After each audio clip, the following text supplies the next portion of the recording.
Postmortem report से खुलासा हुआ है कि प्रतीक की बॉडी में खून जमा हुआ था। शरीर के निचले हिस्से से ऊपरी हिस्से में खून का थक्का गया। मतलब ये कि बॉडी में ब्लड का फ्लो उल्टा हो गया। प्रतीक की मेडिकल कंडीशन पहले से खराब थी। आर्टिलरी और लंग्स में इंफेक्शन था, जिसकी वजह से कार्डियक अरेस्ट से मौत हुई। मतलब ये कि प्रतीक का फेफड़ा फेल हो गया था। आगे की जांच के लिए डॉक्टरों ने हार्ट और विसरा दोनों को सुरक्षित रख लिया है। प्रतीक यादव का शरीर और नाखून नीला पड़ने का दावा किया जा रहा था, और ऐसा इसलिए हुआ क्योंकि बॉडी में ब्लड फ्लो चेंज हो गया था।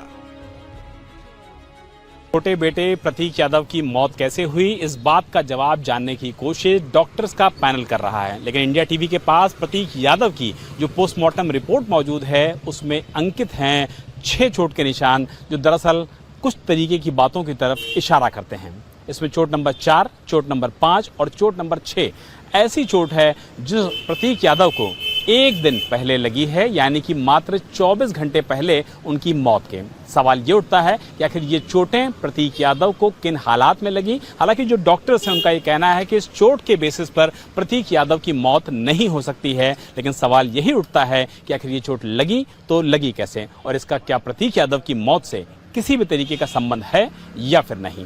और सबसे बड़ा सवाल ये भी उठता है कि जो सस्पेक्टेड पॉइजनिंग की बात कही गई, जिसमें यह भी बताया गया कि प्रतीक यादव का शरीर नीला पड़ गया था, तो उसके पीछे की वजह क्या है। क्या दवाओं का ओवरडोज हुआ, क्या दवाओं का केमिकल रिएक्शंस हुआ, या प्रतीक यादव ने कुछ ऐसा खा लिया था जिसकी वजह से उनके शरीर पर नीले निशान देखे गए। इन सारे सवालों के जवाब पोस्टमार्टम रिपोर्ट के बाद जब विसरा की डिटेल रिपोर्ट आएगी तो इन सारे सवालों के जवाब मिल सकेंगे। लेकिन प्रतीक यादव की मौत अभी भी एक मिस्ट्री बनी हुई है, न सिर्फ लखनऊ पुलिस के लिए बल्कि डॉक्टर्स के पैनल के लिए भी।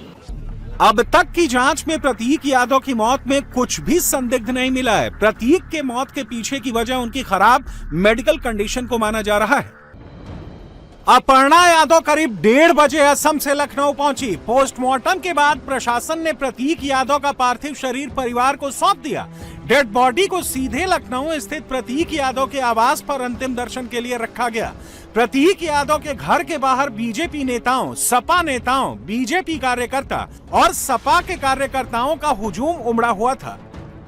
जिसकी बहन का घर उजड़ जाए तो आप उसकी तकलीफ स्वयं जान सकती हैं। जिसके परिवार से एक जवान मौत हो जाए, जो सोच भी नहीं सकते, एक फूल सा परिवार आज बिखर गया। मैं दादाजी के साथ उनके ऑफिस में जाके मिला था और उनका बहुत अच्छा स्वभाव था। और बहन जी के ऊपर जो घटना घटित हुई है, जब हम लोग इतना दुखी हैं, वो तो यहाँ है भी नहीं, उन पे क्या बीत रही होगी, ये तो सोचने की बात है। अस्पताल से अखिलेश यादव भी अपने बेटे के साथ प्रतीक के घर पहुंचे। अपर्णा यादव से मिलने के लिए डिंपल यादव भी उनके घर पहुंची। शिवपाल यादव ने भी प्रतीक को श्रद्धांजलि दी और सीएम योगी आदित्यनाथ भी प्रतीक यादव के घर पहुंचे। योगी ने प्रतीक यादव को पुष्पांजलि भी दी और अपर्णा यादव को सांत्वना भी दी। स्वास्थ्य की सूचना पहले थी, लेकिन ये नहीं उम्मीद थी कि इस तरह की घटना हो जाएगी, क्योंकि वो मेदांता में एडमिट भी हुए थे। फिर डॉक्टर से रहमतुल्लाह लेके डिस्चार्ज भी हुए, घर भी आए। प्रतीक यादव और अपर्णा यादव की शादी 4 दिसंबर 2011 को सफाई में धूमधाम से हुई थी। दोनों की पहली मुलाकात 2001 में एक बर्थडे पार्टी के दौरान हुई थी। इसके बाद ईमेल एक्सचेंज के जरिए बातचीत शुरू हुई और धीरे धीरे दोनों करीब आ गए।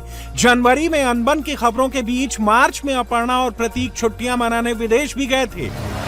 प्रतीक यादव अखिलेश यादव के भाई हैं, लेकिन उनकी मां का नाम साधना गुप्ता है। मुलायम सिंह यादव की दूसरी शादी साधना गुप्ता से हुई थी।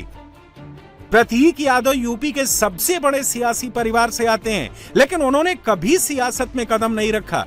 यही वजह है कि दोनों भाइयों में कभी कोई मतभेद की खबरें सामने नहीं आई। अखिलेश प्रतीक के लिए बड़े भाई थे और प्रतीक इसका पूरा सम्मान करते थे।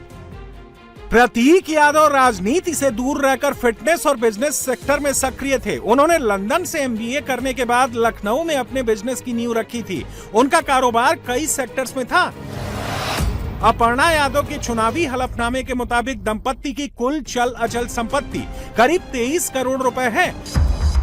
प्रतीक का पैशन भी फिटनेस का था और बिजनेस भी फिटनेस का ही था। लखनऊ में द फिटनेस प्लैनेट और आयरन कोर फिट जैसे हाई एंड जिम चेन की शुरुआत की। इन जिमों में इटली और अमेरिका से मंगवाए गए आधुनिक उपकरण लगे हैं और इनकी सालाना फीस करीब 35,000 रुपए है। रियल एस्टेट प्रतीक की कमाई का दूसरा बड़ा जरिया था। वो प्रॉपर्टी डीलिंग, कंस्ट्रक्शन और बड़े रेजिडेंशियल प्रोजेक्ट्स में निवेश करते थे। साल 2019 में उन्होंने आयरन हाइड अपैरल नाम से अपना फिटनेस गारमेंट ब्रांड भी लॉन्च किया था। जिम आते थे, जिम हमेशा वो करते थे, किस तरीके की बातचीत होती थी आप लोगों से? जिम से और एक्सरसाइज से जितनी मोहब्बत उनको थी, हमें अपने पूरे सर्किल में, अपने लोगों में इतना जिम से मोहब्बत करने वाला आदमी मैंने नहीं देखा था। आखिरी बार जिम में आपसे मुलाकात कब हुई थी? इधर तो काफ़ी महीने हो गए, क्योंकि इधर हम लोग का भी जिम जाना जो है बहुत कम हो गया था और उनके टाइमिंग्स अपने थे, क्योंकि भाई उनका अपना जिम था, वो कभी भी आते थे।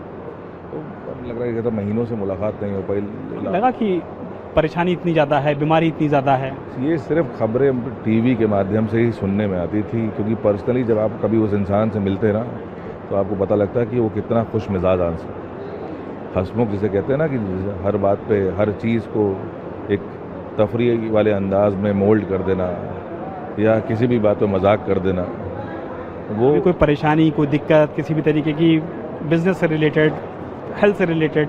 फ़िलहाल तो हम लोग के सामने अभी कुछ महीनों पहले एक छोटी सी सर्जरी हुई थी उनके, लेकिन that was not a major issue. तो बाकी उसके अलावा वो एकदम रेगुलर फिट इंसान थे। भाई जो लोग जानते हैं और जो लोग नहीं भी जानते हैं, वो पिक्चरों के माध्यम से देखते हैं कि उनका शरीर जिस तरीके से बिल्डअप था, इस तरीके से उनका एकदम से चले जाना बहुत बहुत दुखद है।